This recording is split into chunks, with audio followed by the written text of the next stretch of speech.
Naisip mo na ba na ang isang kilos ay ganap na makakapagpabago sa buhay ng isang tao? Si Catherine Bernardo, ang artistang Pinoy na kilala at hinahanggaan ng lahat, ay gumawa ng isang bagay na hindi inaasahan. Isang yakap na tila simple ngunit may epektong kayang baguhin ang buong buhay. Sino ang estranghero na tumatanggap ng kilos na ito? Anong sikreto ang tinatago ng puso mo hanggang sa sandaling iyon? Bawat detalye, bawat emosyon, bawat luha ay magbubunyag ng kwentong hinding-hindi mo malilimutan. Maghanda upang madama, magmini-muni at humanga. Tara na sa video. Maaliwalas na umaga noon sa Quezon City, ang langit ay pininturahan na pink at orange sa pagsikat ng araw na nagniningning sa mga bubong ng mga lumang bahay at gusali ng kapitbahayan. Si Catherine Bernardo, tulad na ibang araw, ay maagang nagising, banding alas 6:30, naramdaman ang pamilyar na simoy na hangin sa umaga sa kanyang silid sa pamamagitan ng salamin na balkonehe. Sa kabila ng kanyang katanyagan bilang isang kilalang aktres, nakilala sa pagwagi ng mga puso sa buong Pilipinas, nanatiling simple at tao ang routine ni Catherine sa umaga, isang halos therapeutic ritual na nagugnay sa kanya sa sarili niyang diwa, malayo sa liwanag ng spotlight. Nagsimula siya sa banayad na pagunat, huminga na malalim at hinayaan ang kanyang katawan na dahan-dahang magising. Ang kanyang tahanan sa Quezon City, bagaman matikas, ay nagpapanatili ng comfortable at personal na pakiramdam. Ang mga larawan ng pamilya at mga kaibigan ay pinalamutian ang mga dingding, mga alaala ng mga paglalakbay at mahahalagang sandali, mga malilit na detalye na nagpapaalala sa lahat na siya, higit sa lahat, ay isang ordinaryong tao na namumuhay sa isang ordinaryong buhay. Habang naglalakad siya patungo sa kusina, napuno ng sariwang aroma ng sariwang giniling na kaptang silid. Maingat na inihanda ni Catherine ang inumin, dahan-dahang hinahalo, na para bang ang bawat kilos ay isang maliit na pagkilos ng pagmumuni-muni. Habang humihigop siya ng kanyang kapt, pinagmamasdan niya ang mataong lungsod sa pamamagitan ng bintana. Ang mga nagtitinda sa kalye ay nag-aayos ng kanilang mga stall, mga estudyanteng nagmamadaling papunta sa mga paaralan at unibersidad, mga makukulay na sasakyan at mga tricycle na humahalo sa traffic sa umaga. Para kay Catherine, ang simpleng sandali na ito ay isang pagkakataon upang maunawaan ang pang-araw-araw na buhay ng kanyang bansa, madama ang tunay na pulso ng lungsod, at makipag-ugnayan muli sa mga taong hindi niya kailanman makikilala sa mga set ng pelikula. Nakaramdam siya ng pasasalamat, tahimik na nagninilay-nilay sa kanyang tungkulin bilang artista at public influencer. Kahit na sa gitna ng kanyang abalang gawain, lagi niyang natatandaan na panatilihin ang empatiya at sangkatauhan, mga halaga na, para sa kanya, ay hindi dapat kalimutan. Pagkatapos mag-almusal, naghanda si Catherine para sa isang hindi inaasahang appointment. Isang low-key na pagbisita sa isang community center sa Mandaluyong, kung saan madalas niyang sinusuportahan ang mga gawaing pangkawanggawa ng hindi nagpapakilala. Pinili niya ang simple at maliit na pananamit, hindi tulad ng alam na milyon-milyong bida sa pelikula, ngunit tulad na isang kabataang babae na gustong hawakan ang mga buhay sa isang tunay na paraan.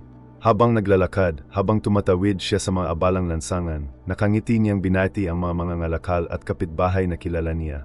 Palaging may matulungin at mainit na tingin, mga kilos na nagpapakita ng kanyang karismetiko at mabait na personalidad. Bagamat kinilala siya sa kanyang karera, pinanatili niya ang pang-araw-araw na gawin na nagugnay sa kanya sa sinumang ordinaryong Pilipino. Huminto upang makipag-chat sa isang balot vendor, tumulong sa isang bata na tumawid sa kalye, o simpleng ngumiti sa isang taong tila nangangailangan na kaunting init. Ang Huwebes ng umaga, Agosto 15, 2024, ay magiging hindi malilimutan, hindi para sa isang engrandeng kaganapan, ngunit para sa isang simpleng kilos na magpapabago sa buhay ng isang tao magpakailanman. At si Catherine, walang kamalay-malay, ay naghahanda na maging tulay sa pagitan ng karaniwang gawain ng isang araw ng lungsod at isang pagbabagong hindi naisip ng sinuman. Habang naglalakad siya sa paligid ng poblasyon, dumadaan sa makikitid na eskinita at mga lumang tindahan, ang pakiramdam ng pagiging normal at pagiging simple ay nahalo sa isang tahimik na pag-usisa. Nakita ng mundo si Catherine Bernardo bilang isang hindi mahahawakan at malayong figura, ngunit sa sandaling iyon, siya ay simpleng dalaga na may sensitibong puso, konektado sa realidad ng kanyang lungsod, handa para sa isang engkwentro na magpapabago sa lahat. Maaring hindi lubos na maunawaan ng publiko ang laki na mangyayari, ngunit ang bawat detalye ng araw na iyon, ang bango ng kapt, ang init ng simoy na hangin, ang mga tunog ng kalye, ay magiging mahalaga sa kwentong maglalahad.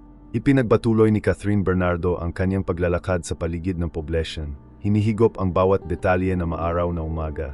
Ang malayong tunog ng mga tricycle ay nahahalo sa mga awit ng mga ibong nagtatago sa mga bubong ng lata, at ang bango ng sariwang tinapay na umaalingaw-ngaw mula sa mga kalapit na panederya ay kumukumpleto sa pakiramdam ng katahimikan. Mabagal siyang naglakad, pinagmamasdan ang maliliit na pakikipag-ugnayan ng kapitbahayan, mga batang tumatakbo papunta sa paaralan, mga nagtitinda na nag-aalok ng sariwang prutas, at ang tahimik na gawain ng isang lungsod na gumising sa panibagong araw ng mga hamon at pangarap. Para sa mga tagalabas, si Catherine ay parang isa pang dalagang naglalakad sa kapitbahayan, ngunit ang kanyang presensya ay nagpapakita ng aura ng kabaitan at empatiya na hindi napapansin. Habang papalapit siya sa isang maliit na lokal na coffee shop na tinatawag na Cafe Mabuhay, isang hindi inaasahang tanawin ang nakakuha ng kanyang atensyon. Sa sulok ng kalye, isang lalaking mukhang haggard ang nakaupo sa isang pagod na bangko. Nakapatong ang kanyang mga siko sa kanyang mga tuhod at nakabaon ang kanyang mukha sa kanyang mga kamay. Ang kanyang gusot na buhok at kulubot na damit ay nagpapahiwatig na siya ay nahihirapan. Ngunit mayroong isang bagay sa kanyang ekspresyon na higit pa sa pagod, isang malalim, halos maramdamang kalungkutan na tila bumibigat sa hangin sa paligid niya. Naramdaman ni Catherine, halos likas, na ang lalaking ito ay nangangailangan na higit pa sa pagkain o pera. Kailangan pa niya ng isang bagay, isang kilos ng tao, simple, ngunit makakaantig sa puso niya. Ang lalaki, na malapit nang makilala bilang Miguel Santos. Si Miguel, isang residente ng kalapit na kapitbahayan sa Mandaluyong, ay halatang nawala sa pag-isip. Nagtrabaho si Miguel bilang delivery man, ngunit ilang linggo na siyang nahaharap sa mabibigat na problema sa pananalapi. Nagkasakit ang kanyang ina, tumataas ang mga bayarin, at wala siyang mahanap na paraan. Habang pinagmamasdan siya ni Catherine, tila nasa bingit na siya nakawalan ng pag-asa. Ang kanyang pula at mapupunggay na mga mata ay sumasalamin sa mga gabing walang tulog at walang humpay na pag-aalala. Sa iba, maaring siya ay tila isa lamang malungkot na dumaraan, ngunit si Catherine, sa kanyang likas na pagkasensitibo, ay nadama ang lalim na tahimik na sakit na dinadala niya. Saglit siyang nagalinlangan, nagde-debate kung lalapit o itutuloy ang kanyang lakad. Ngunit, sa isang salpok na nagmula sa kanyang puso higit sa anumang lohikal na pangangatwiran, nagpasya si Catherine na tumawid sa kalsada patungo sa kanya. Ang kanyang malalambot na mga yabag sa bangketa na bato ay nakakuha ng kaunting pansin. Ngunit ang bawat hakbang ay tila tulay ang agwat sa pagitan ng dalawang mundo. Yaong sa sikat na kilala ng lahat at yaong sa isang ordinaryong tao na nakikipaglaban sa kanyang sariling mga panloob na bagyo. Nang makarating siya sa bench kung saan nakaupo si Miguel, huminto saglit si Catherine, pinagmamasdan ang nakaatras nitong postura. Hindi niya agad nakilala, masyado siyang nalilibugan ng sarili niyang kalungkutan. Magandang umaga, sabi niya sa pinakakalma at pinakamainit na boses na kanyang nabubuo. Nagulat si Miguel at sa unang pagkakataon noong araw na iyon, may tumingin sa kanya ng may tunay na pag-aalala. Hindi niya alam kung sino siya, hindi niya alam ang katanyagan o mga parangal, naramdaman lang niya ang sinseridad sa tono nito. Ang paligid ay tila bumagal, ang ingay sa kalye, ang trapiko, at ang malalayong pag-uusap ay nabawasan sa intensity. Saglit na nakahiwalay sina Catherine at Miguel sa isang espasyo kung saan ang oras at ang labas na mundo ay hindi mahalaga. Ang isang pakiramdam na tahimik na pangangailangan ay lumago sa puso ni Catherine, isang pangangailangan upang maabot ang lalaking ito, upang mahawakan ang kanyang kaluluwa kahit papaano. Nadama niya na ang pagtatagpo na ito ay hindi lamang pagkakataon, may isang bagay na nakatadhana sa maikling interseksyon ng mga buhay na ito, isang bagay na magpakailanman na magbabago sa takbo ng araw na iyon, sa taong iyon, at posibleng lahat ng kasangkot. Si Miguel na wala pa ring imik, pasimpleng nakatingin sa kanya. Nagtama ang mga mata nito sa kanya, at sa sandaling iyon, may isang tahimik na dumaan sa pagitan nila. Isang pagkilala na tao, isang kislap ng pag-asa na hindi niya naramdaman sa loob ng ilang buwan. At si Catherine, naramdam ang hina at sakit na nilalaman na titig na iyon, alam niyang may dapat gawin. Isang bagay na simple, ngunit maaring makalusot sa hadlang ng kalungkutan at kawalan ng pag-asa na bumabalot kay Miguel. Isang kilos na, kahit maliit, ay nagtataglay na napakalaking potensyal para sa pagbabago. Tumayo si Catherine Bernardo sa harap ni Miguel Santos, pinagmamasdan ang bawat detalye ng kanyang mukha. Magkahalong pagod, kalungkutan, at kahinaan na tila halos nakikita, na tila dinadala ng hangin sa paligid niya ang bigat ng mga linggong paghihirap at mga gabing walang tulog. Mas bumilis ang tibok ng puso ni Catherine, hindi dahil sa katanyagan o curiosity, kundi dahil sa isang tunay na empatiya na tanging isang taong sobrang sensitibo ang nakakaramdam. Napagtanto niya na ang mga salita lamang ay hindi sapat, na walang payo o mababaw na kilos ang makakarating sa lalim na tahimik na sakit na iyon. Noon, halos instinctively, na inabot niya at nag-alok na yakap. Isang simpleng kilos, ngunit puno ng kahulugan. Napakurap-kurap si Miguel sa gulat, nanginginig ang buong katawan niya na parang hindi sigurado kung paano magre-react. Para sa kanya, ang yakap ay lumabas ng wala sa oras, isang ganap na estranghero, isang taong nakita lang niya sa mga magasin at sa telebisyon, nag-aalok ng init ng walang anumang inaasahan. Bakas ang gulat sa kanyang mga mata, hindi makapaniwala, pagkalito, magkahalong ginhawa at kaba. Maingat na lumapit si Catherine, na respeto ang kanyang espasyo, ngunit kailangan ang pagkakalapit. Nang yakapin niya si Miguel, parang natunaw ang mundo sa paligid niya. Ang trapiko, ang ingay sa kalye, ang mga nagtitinda sa kalye, nawala ang lahat sa loob ng ilang segundo. Ang yakap ay hindi lamang pisikal, ito ay isang tahimik na paglipat ng habag, isang tulay sa kabila ng kalungkutan at kawalan ng pag-asa ni Miguel. Siya, isang taong walang pag-asa sa loob ng ilang linggo, nadama ang isang bagay na hindi niya inaasahan, walang pasubaling pagtanggap at purong sangkatauhan. Marahang nakapatong ang mga kamay ni Catherine sa mga balikat ni Miguel, at ramdam niya ang bawat tensyon, bawat nakakulong emosyon na dala nito. Hindi siya nagsalita, hindi niya kailangan. Ang katahimikan sa pagitan nila ay mas mahusay kaysa sa anumang mga salita, at ang tindi na sandali ay direktang nagsalita sa kanilang mga puso. Para kay Catherine, ang kilos na iyon ay hindi lamang simboliko. Ito ay karugtong ng lahat ng pinaniniwalaan niya, na ang maliliit na gawa ng kabaitan ay may di masusukat na kapangyarihan, kahit na tila hindi gaanong mahalaga sa unang tingin. Sa paligid nila, ang ilang mga tao sa malapit ay nagsimulang mapansin ang eksena, mahinang bulungan sa isa't isa. Isang batang babae na nakaupo sa malapit na coffee shop ang maingat na itinuro, bumulong-bulong sa kanyang kaibigan. Siya iyon, Catherine Bernardo. Ngunit walang nangahas na humarang, may isang bagay na halos sagrado sa pakikipag-ugnayan na nangangailangan ng paggalang. Para sa publiko, ang imahe ng isang celebrity na nag-aalok ng yakap sa isang ganap na estranghero ay tila hindi malamang, halos hindi kapani-paniwala. Pero para kina Catherine at Miguel, ito ang pinakatotoo at makabuluhang sandali na mararanasan nila noong araw na iyon. Si Miguel, sa una ay naninigas at nag-aalangan, ay dahan-dahang nagpahinga. Bumagsak ang kanyang mga balikat, nawala ang tensyon, at sa maikling sandali, hinayaan niya ang sarili na makaramdam ng ginhawa, isang bagay na matagal na niyang hindi nararanasan. Nagsimulang tumulo ang mga luha, tahimik ngunit kasalukuyan. Walang kahihiyan, walang takot, lamang ang visceral na epekto ng isang tao na kinikilala ang kanyang sakit ng walang paghuhusga, walang ulterior motives, purong sangkatauhan. Ang yakap, bagaman maikli, ay naglalaman ng isang buong salaysay. Nagsalita ito ng pag-unawa, empatiya, at pakikiramay na lumalampas sa mga hadlang sa lipunan, ekonomiya, at emosyonal. Ito ay isang paalala na kung minsan ang buhay ay nag-aalok ng mga hindi inaasahang pagtatagpo, na maaring ganap na baguhin ang ating emosyonal na estado. At sa sandaling iyon, sa isang ordinaryong kalye sa Poblacion, sa ilalim na malambot na liwanag ng umaga, si Catherine Bernardo ay naging higit pa sa isang sikat na artista. Siya ay naging isang tahimik na simbolo ng pag-asa at koneksyon na tao. At ang pinaka hindi kapani-paniwala sa lahat, hindi man lang alam ni Miguel kung ano ang ibig sabihin na yakap na iyon para sa kanya sa katagalan. Basta alam niya, sa sandaling iyon, na may nagsisimulang mabago sa loob niya, na nandoon pa rin ang sakit, ngunit hindi na ito tumitimbang tulad ng dati.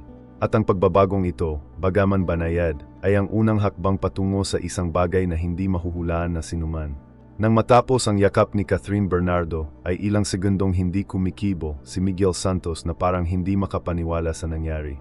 Nakahinga siya na maluwag, mabilis na tumataas baba ang dibdib, habang sinusubukang iproseso ang tindi na kilos.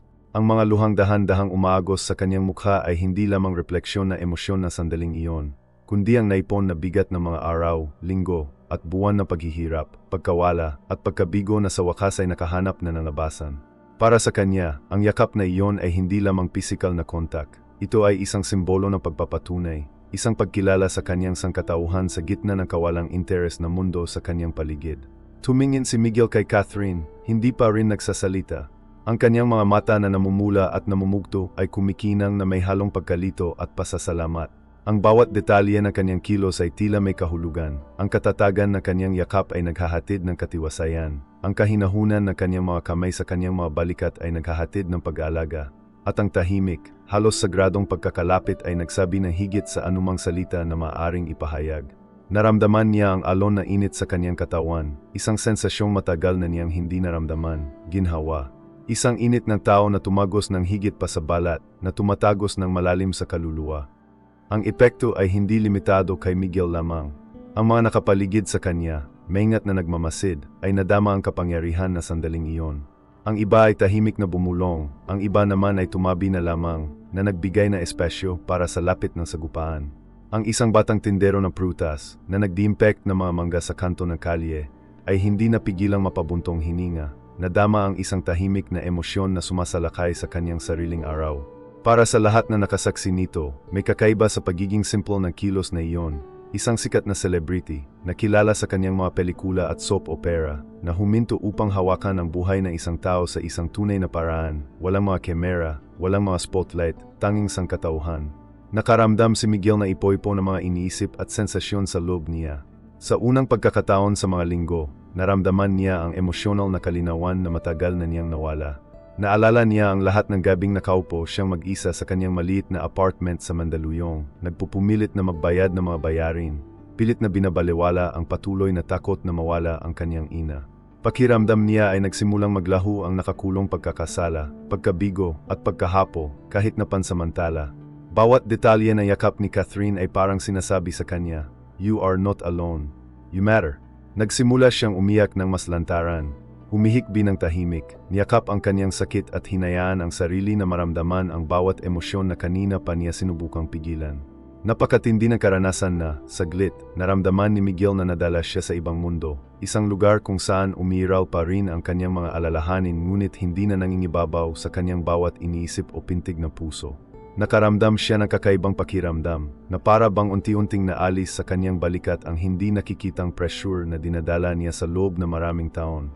Si Catherine, na naramdaman ang epekto ng yakap, ay nanatili sa kanyang tabi, nag-aalok ng isang nakaaliw na tingin, isang banayad, tahimik na ngiti na nagsasabi ng higit sa anumang salita na maaring ipahiwatig. Hindi na niya kailangang magsabi ng kahit ano, ang epekto ng kilos ay nagsalita para sa sarili. Ito ay isang sandali na purong koneksyon, isang palitan na enerhiya na tao, isang bagay na bihira at malalim na nagbabago. Si Miguel, na emosyonal pa rin, ay nakaramdam ng pag-alab ng pag-asa sa loob niya, ang una sa mahabang panahon, at sa sandaling iyon, alam niyang may isang bagay sa loob niya na hindi na mababawi. At habang ipinagpatuloy ng mundo ang nakagawian nito sa labas, mga sasakyang dumadaan, mga taong nagmamadaling pumasok sa trabaho, mga tindero na tumatawag sa mga customer, nadama ni Miguel na saglit siyang nakahiwalay sa isang bula ng habag at sangkatauhan. Bawat detalye, mula sa texture ng pananamit ni Catherine hanggang sa init na yakap nito, ay maukit sa kanyang alaala. Alam niyang wala nang magiging katulad muli, dahil ang maikling pakikipag-ugnay na iyon ay nagdulot na matinding emosyonal na reaksyon na patuloy na umugong sa kanyang mga inisip, mga desisyon, at mga aksyon sa mga darating na araw.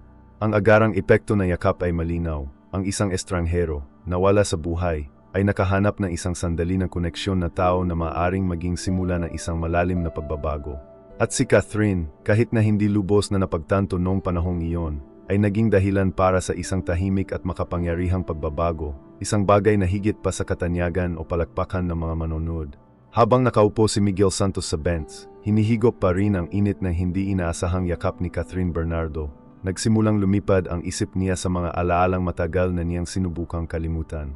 Bawat kilos, bawat haplos ay nag-trigger na isang bagay sa kaloob-looban niya. Isang pangangailangang harapin ang mga alaalang pilit niyang sinisikap na ibalik sa kanyang isipan sa loob ng maraming buwan.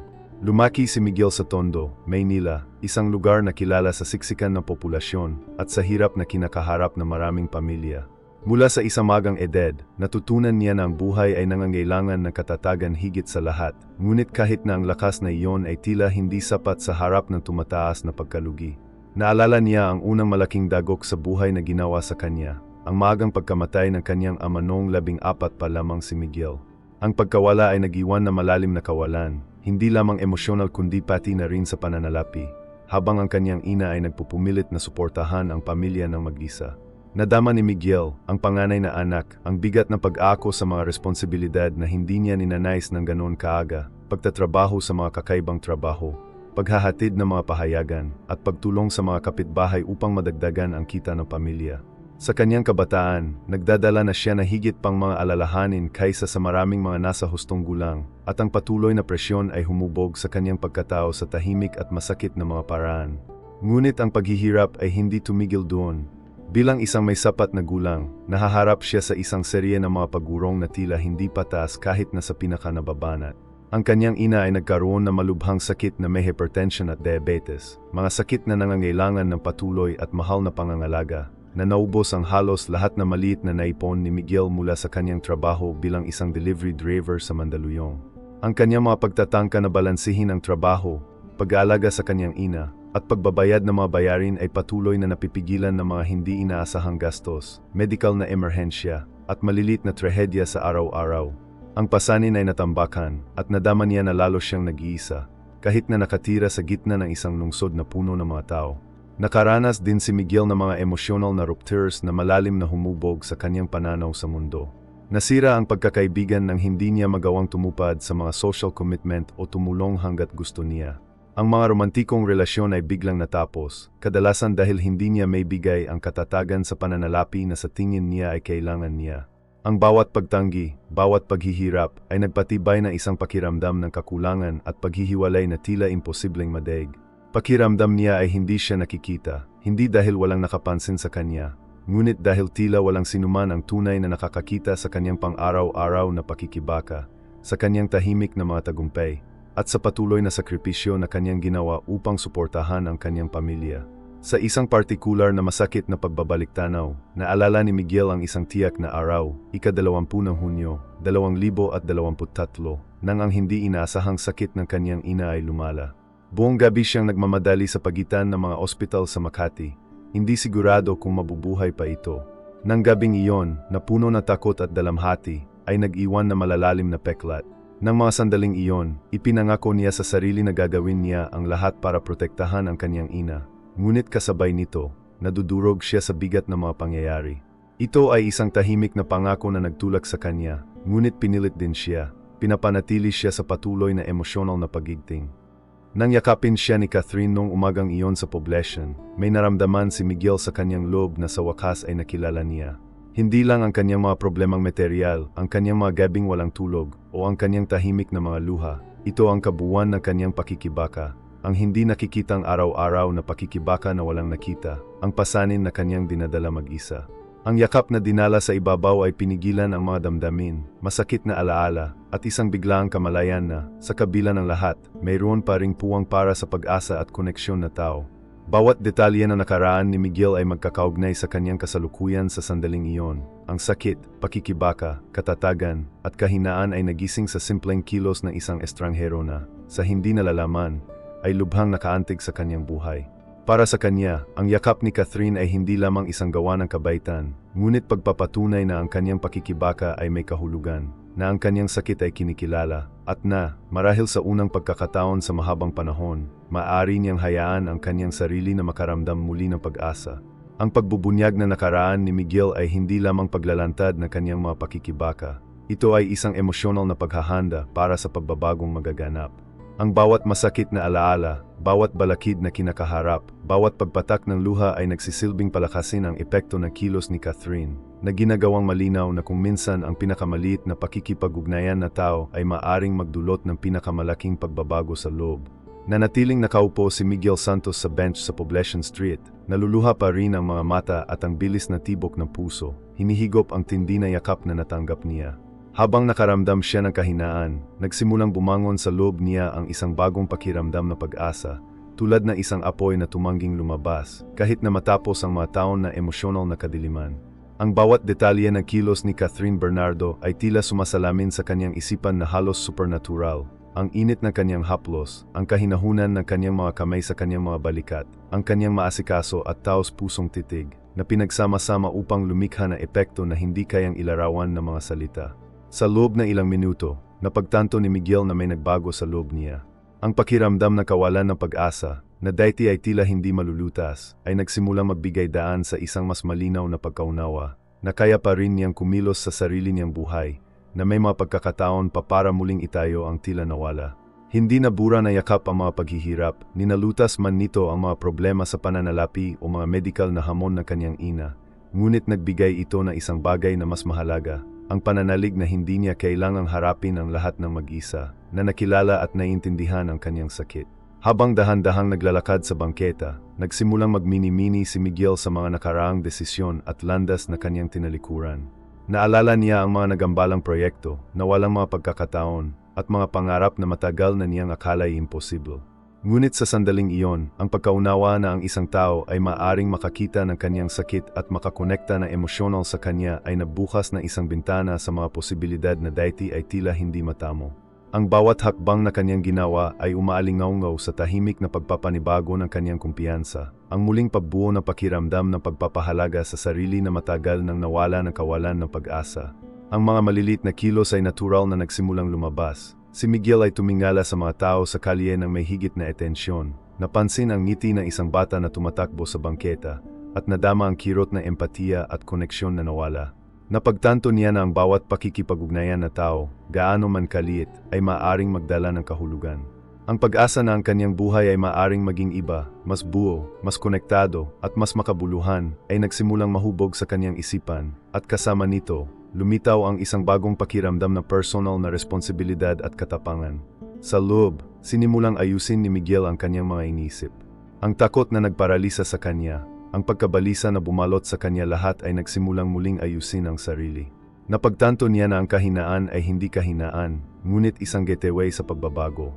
Sa pamamagitan ng pagtanggap sa kanyang damdamin at pagkilala sa kanyang sariling pagkatao, sinimulan ni Miguel na palayain ang kanyang sarili mula sa kung ano ang nakakulong sa kanya sa mahabang panahon, pagkakasala, kawalan ng kapanatagan, at pagbibitiw. Ang bawat pinipigilang emosyon na lumitaw pagkatapos ng yakap ni Catherine ay, sa kabaligtaran, isang hakbang pasulong sa muling pagbuo ng kanyang emosyonal na lakas. Higit pa rito, ang hindi inaasahang kilos ay nagpukaw ng isang matinding pasasalamat. Hindi lang siya nagpapasalamat kay Catherine, kundi pati na rin sa buhay mismo, sa pagkakataong magsimulang muli, sa maliit na puwang sa paghinga na ipinagkaloob sa kanya. Ang pasasalamat na ito ay nagbago sa tahimik na pagganyak, isang panloob na panggatong na nagtulak sa kanya na humanap ng mga solusyon, upang kumilos ng buong tapang sa harap ng mga hamon na naghihintay. Ang pagbabago ay banayad ngunit nasasalat. Ang emosyonal na pagbabagong anyo ni Miguel ay nangyayari, tahimik at makapangyarihan, na hinimok ng isang bagay na simple ngunit hindi pangkaraniwang bilang isang yakap. Sa sandaling iyon, naranasan ni Miguel ang isang tahimik na paghahayag. Maaring masakit ang buhay, ngunit may kapangyarihan siyang tumugon, baguhin ang kanyang personal na salaysay, at muling itayo ang kanyang landas. Ang yakap ni Catherine ay nagsilbing katalista, na pumukaw sa mga lakas na hindi niya alam na taglay niya. Nadama niya na, mula sa sandaling iyon, maaari niyang harapin ang mga hadlang na may ibang pananaw, mas matatag, mas tao, at mas may pag-asa.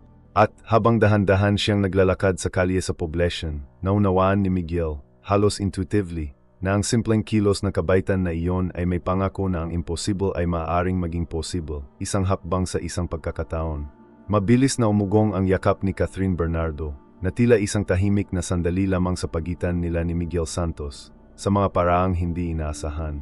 Sa una, ilang mga tao na nakasaksi sa eksena sa poblasyon ay maingat na ibinahagi sa social media, nagpost ng mga larawan mula sa malayong mga anggulo at nagkomento sa hindi inaasahang enkwentro. Ang isang video na nakunan na isang usyosong dumaan ay nawi sa pagbabahagi sa mga fan group at mabilis na naging viral sa mga page na nakatuon sa aktres.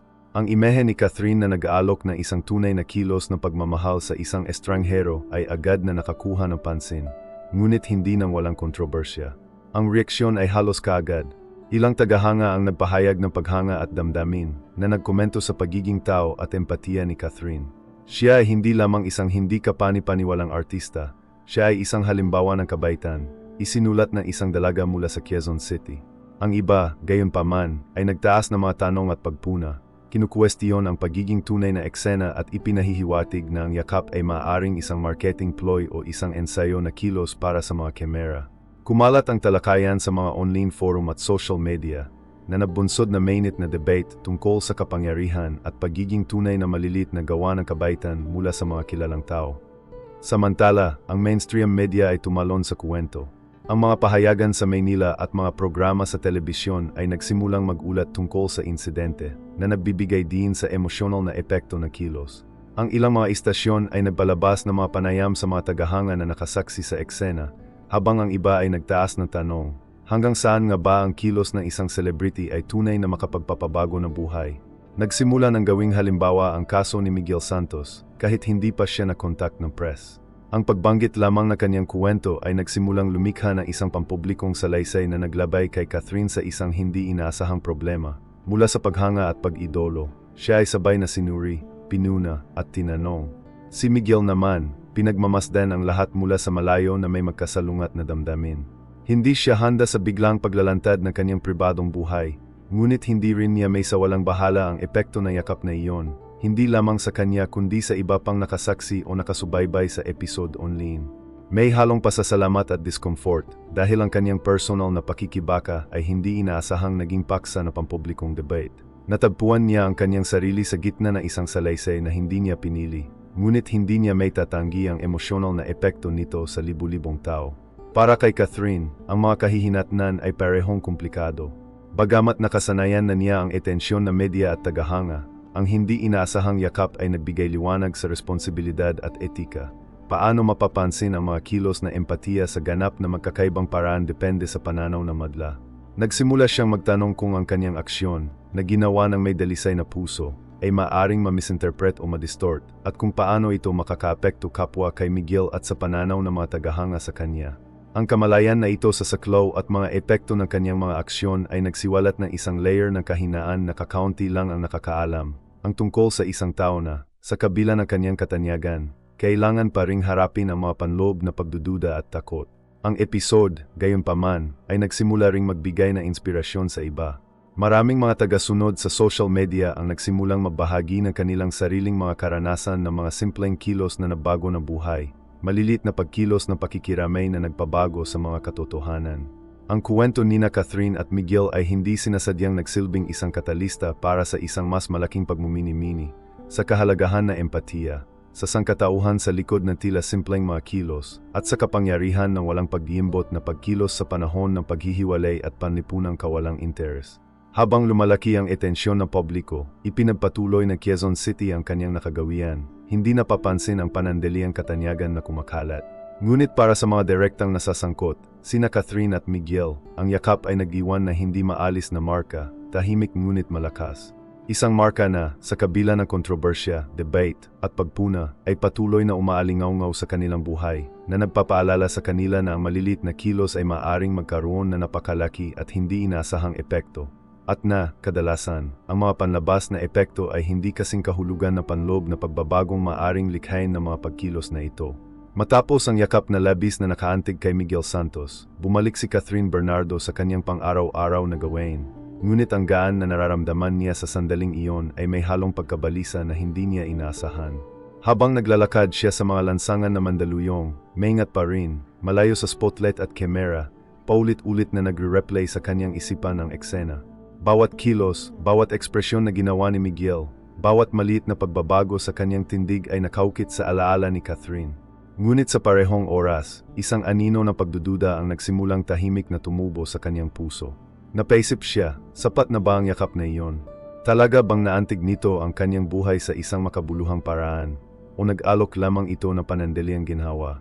Bilang isang taong may milyon-milyong tagahanga, kinikilala at hinahanggaan, nadama niya ang isang napakalaking responsibilidad para sa bawat aksyon, bawat kilos, kahit na ang pinakasimple. Ang katanyagan, na sa loob na maraming taon ay kasing kahulugan na tagumpay at pagkilala, gayon ay tila may hindi nakikitang bigat. Ang kaalaman na ang kanyang mga aksyon, gaano man kaliit, ay maaring magkaroon na hindi inaasahang kahihinatnan para sa mga totoong tao. Naramdaman din ni Catherine ang kontrobersyang lumalabas sa social media at sa media. Ang mga positibong komento ay nagdulot sa kanya ng kaaliwan, ngunit ang pagpuna at haka-haka tungkol sa mga nakatagong agenda ay nagdulot ng panloob na salungatan na nagdulot sa kanya ng pagkabalisa.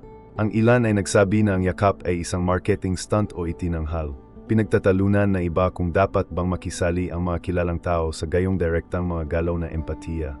Ang aktres, nasanay sa papuri at atensyon ng publiko, gayon ay natagpuan ang kanyang sarili na nagtatanong sa kanyang sariling moralidad at kadalisayan ng kanyang mga aksyon.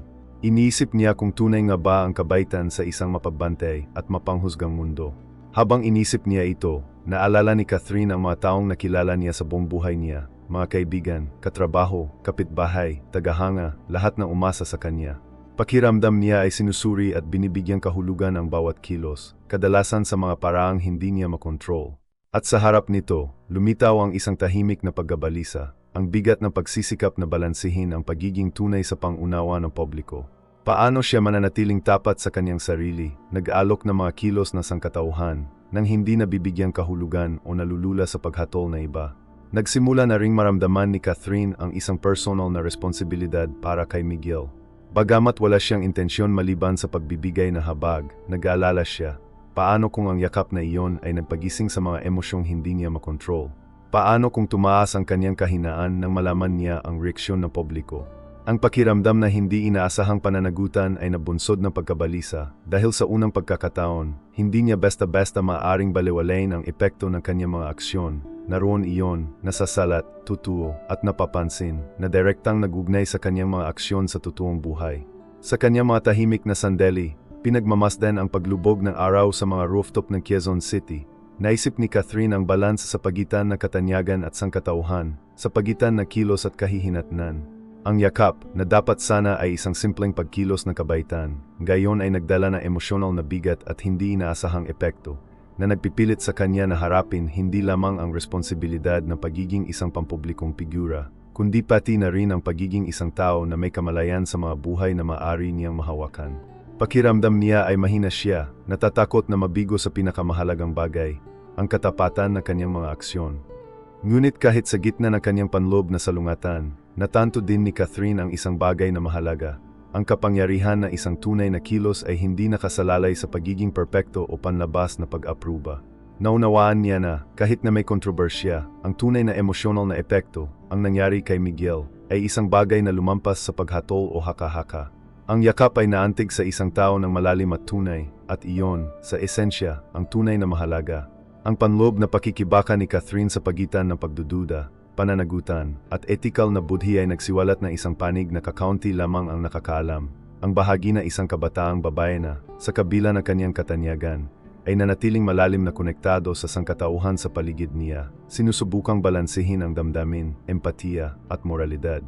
Ang tahimik na salungatan na ito ay naging mas totoo at nagbibigay inspirasyon sa kanya, na nagpapakita na kahit na ang pinakasimpleng mga kilos ay maaring magdala ng komplikadong emosyonal na bigat, at ang tunay na katapangan ay nakasalalay hindi lamang sa pampublikong mga kilos, ngunit sa pananatiling tapat sa sariling panloob na pagmumuni-muni.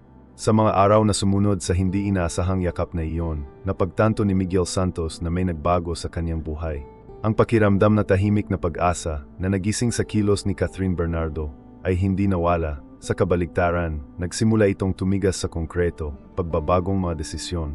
Nagsimula siyang makakita ng mga posibilidad na dati niyang inakala na imposible, at bawat maliit na hakbang na ginawa niya ay ginagabayan ng gayon na isang bagong pangunawa sa kanyang sarili at sa kanyang kahalagahan bilang isang tao.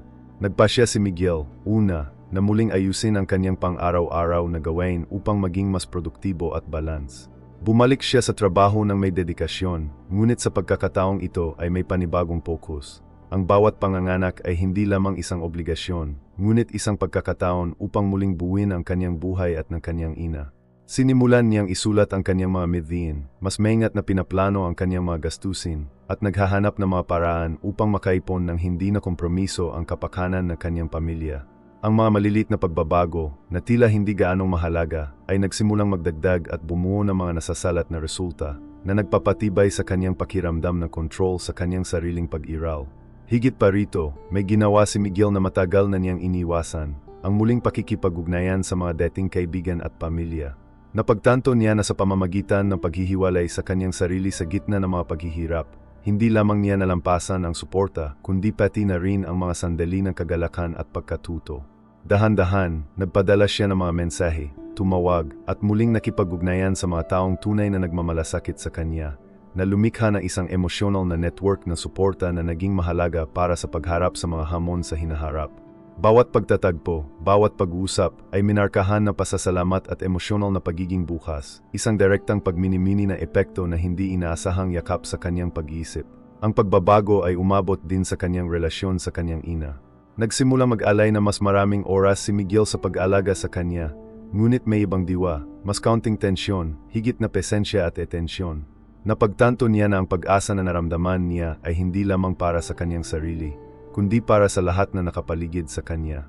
Ang malilit na kilos, pagtitimpla ng cup, pag-ayos ng kanyang mga gamot, pagupo sa kanya para pag-usapan ang tungkol sa buhay, ay nagsimulang magkaroon ng malalim na kahulugan, nagpapatibay sa buklod ng pamilya at may layunin. Ang buhay, na dating pinangungunahan ng pag-aalala at kawalan ng pag-asa, ay nagsimulang mabunyag ng mga nuances ng kagalakan at koneksyon na nakalimutan ni Miguel. Ang epekto ng pagkakayakap ni Catherine ay nakaapekto rin sa kanyang mga personal na ambisyon. Nagpasya siyang buhayin ang isang proyekto na kanyang tinalikuran, ang pagsisimula ng isang maliit na negosyo sa paghahatid ng pagkain sa Mandaluyong, isang ideya na dati ay tila imposible dahil sa kawalan ng motibasyon at kumpiyansa. Sa pagsisikap, pagpaplano, at tapang, sinimulan niyang isabuhay ang plano, humingi ng suporta sa mga kapitbahay at kakilala. Kahit na nahaharap sa mga unang paghihirap, nadama niya ang determinasyon na hindi niya naramdaman sa mga taon. Ang pakiramdam na maaari siyang lumikha ng mga pagkakataon para sa kanyang sarili ay binago ang bawat hamon sa isang hakbang tungo sa paglago, na nagpapakita na ang panloob na emosyonal na pagbabago ay nagkaroon ng konkretong aksyon. Nagsimula ring lumahok si Miguel sa mga maliliit na kaganapan sa komunidad, na tumutulong sa mga kapitbahay at mga tao sa mga katulad na sitwasyon. Ang habag na natanggap niyang gayon ay naging inspirasyon para palaganapin ang kabaitan, kahit sa maliliit na paraan. Naunawaan niya na ang pagbabago ay hindi limitado sa kanyang buhay, ngunit maaring lumawak na lumilikha ng isang tahimik na multiplier na epekto na empatiya at pagkakaisa. At sa wakas, napagtanto ni Miguel na ang yakap na iyon ay hindi lamang isang panandaliang sandali. Ito ang simula ng isang bagong personal na salaysay. Siya ay lumipat mula sa kawalan ng pag-asa patungo sa pagkilos, mula sa pagkawalang galaw hanggang sa pagbabago, mula sa kalungkutan hanggang sa koneksyon. Ang buhay, na minarkahan ng mga limitasyon at takot, ay bukas na sa mga posibilidad. At bawat hakbang na kanyang ginawa, bawat desisyon na kanyang ginawa, ay sumasalamin sa tahimik na lakas ng isang hindi inaasahang kilos, na nagpapaalala sa kanya na kung minsan, ang isang buong buhay ay maaaring magbago mula sa isang sandali na tunay na empatiya. Ang yakap ni Catherine Bernardo, isang tila simpleng kilos, ay nagdulot ng tunay, malalim, at pangmatagalang pagbabagong epekto sa buhay ni Miguel Santos. Hindi na siya ang parehong lalaki na malungkot na nakaupo sa isang bangko sa poblasyon. Gayon, siya ay isang taong pinahintulutan ang kanyang sarili na mangarap, kumilos, at makaramdam ng pag-asa. Isang taong nakaunawa na ang buhay, gaano man kahirap, ay palaging nag-aalok ng pagkakataon para sa isang bagong simula. Habang dahan-dahang nagliliwanag ang araw sa hapon sa mga lansangan ng poblasyon, Mandaluyong, naglalakad si Miguel Santos ng may matatag ngunit mapanimdim na mga hakbang. Ang bawat galaw niya ay nagdadala ng alaala ng yakap na nagpabago sa kanyang buhay. Ngunit pati na rin ang kamalayan na ang malalim na pagbabago ay hindi nakadepende lamang sa mga dakilang kilos o biglaang mga himala. Ang pagbabagong naramdaman niya ay nagmula sa koneksyon ng tao, tunay na empatiya, at ang pagkilala sa sarili niyang kahalagahan sa mundo. Ang kilos ni Catherine Bernardo ang naging dahilan, ngunit ang tunay na pagbabago ay nakasalalay sa kanyang desisyon na kumilos, na muling isulat ang kanyang sariling kuwento. Tumingin-tingin si Miguel sa paligid, napansin ang maliliit na detalye na dati ay hindi napapansin. Mga batang masayang naglalaro sa mga bangketa, mga tindera na nakangiting bumabati sa mga customer, nagtutulungan ang mga kapitbahay sa maliliit at pang-araw-araw na gawain. Ang bawat eksenang gayon ay tila naglalaman ng isang tahimik na mensahe tungkol sa halaga ng pakikipag-ugnayan na tao at ang kahalagahan ng pagbibigay pansin sa pangangailangan ng bawat isa. Napagtanto niya na ang yakap ni Catherine ay hindi lamang nag-alok sa kanya ng kaaliwan sa sandaling iyon, ngunit nagturo rin sa kanya ng isang mas malaking aral, na bawat isa sa atin, anuman ang katanyagan, katayuan o edad, ay may kapangyarihang hawakan ang mga buhay sa hindi inaasahang paraan. Samantala, si Catherine, pauwi sa Quezon City, ay nagminimini sa isang araw na nagsimula tulad na iba pa. Nanatiling matingkad sa kanyang isipan ang episode kasama si Miguel, na sinasamahan ang bawat inisip niya. Magkahalong pasasalamat, kababaang loob, at responsibilidad ang naramdaman niya. Sa kabila ng pagiging isang pampublikong figura, naunawaan niya na ang katanyagan ay nagdudulot ng mga natatanging pagkakataon na makaapekto sa mga buhay, ngunit isa ring pasanin sa etika. Ang kamalayan na ang mga simpleng kilos ay maaring magkaroon na malalim at kung minsan ay hindi mahulaan na mga epekto. Ang yakap na tila natural sa kanya ay naging simbolo ng koneksyon, sangkatauhan, at pakikiramay. Sa puso ni Miguel, ang karanasang iyon ay naging isang tahimik na pangako. Mula sa sandaling iyon, ipinangako niya sa kanyang sarili na ibabahagi niya ang parehong empatiya na natanggap niya. Ang maliliit na kilos, kahit na maingat o pang araw-araw, ay maaring maging spark na nag-apoy ng pag-asa sa iba. Sinimulan niyang tingnan ang kanyang mga kapitbahay ng may panibagong pag-aalala, tumulong hanggat maaari, nag-alok ng mga salita ng pampatibay loob, at higit sa lahat, pinananatiling buhay ang alaala na ang kabaitan, kapag tunay, ay umugong ng tahimik ngunit malakas. Kumalat ang kwento ni Catherine at Miguel hindi lang sa social media kundi maging sa collective memory ng mga nakakakilala sa kanila. Ito ay naging isang halimbawa kung paano ang buhay, sa kabila ng mga paghihirap nito, ay nag-aalok ng mga pagkakataon para sa pagbabago at muling pagkakaugnay, kadalasan sa pamamagitan ng mga simpleng kilos. Isang hindi inasahang yakap, isang mapagmalasakit na hitsura, isang sandali ng kumpletong presensya, lahat ng mga pagkilos na ito ay may potensyal na pagbabago. Ipinapaalala nila sa atin na, kahit na sa isang nagmamadali at mapanghusgang mundo, ang empatiya ay nananatiling isang tahimik na puwersa na may kakayahang baguhin ang mga tadhana at muling buhayin ang mga puso. Habang papalapit ang araw at unti-unting bumukas ang mga ilaw ng lungsod, tumingala si Miguel sa orange at pink na kalangitan, nakaramdam na matinding pasasalamat. Naunawaan niya na ang buhay ay hindi lamang tungkol sa mga hadlang, pagkalugi o paghihirap, kundi tungkol din sa kakayahang muling kumonekta, muling likhain ang sarili, at hawakan ang iba sa makabuluhang paraan. At si Catherine, kahit na malayo sa pisikal sa sandaling iyon, ay naroroon pa rin sa isang simbolikong paraan. Isang paalala na ang sangkatauhan sa likod ng katanyagan, kapag ipinahayag ng taos puso, ay may kapangyarihang tahimik at hindi mababawi na baguhin ang mga buhay. Ang yakap na inaalok ni Catherine Bernardo ay hindi lamang isang panandaliang kilos. Ito ay isang testamento sa kapangyarihan na empatiya, ang kapangyarihan na malilit na gawain, at ang kakayahan ng bawat isa sa atin na gumawa ng pagbabago. Isang paalala na ang buhay ay binubuo ng mga hindi inasahang pagtatagpo, tunay na koneksyon, at mga sandali na, kahit na maikli, ay maaaring ganap na baguhin ang takbo ng isang pag-iral. Dadalhin ni Miguel ang yakap na iyon magpakailanman, hindi bilang isang nakahiwalay na kaganapan, ngunit bilang isang milestone sa tahimik na pagbabagong maaaring lumikha na tunay na kabaitan sa bawat puso. Kung nagustuhan mo ang video na ito, mag-subscribe sa channel at i-on ang mga notification. Mag-iwan ng like para matulungan ang channel, at magkita-kita tayo sa susunod na kwento.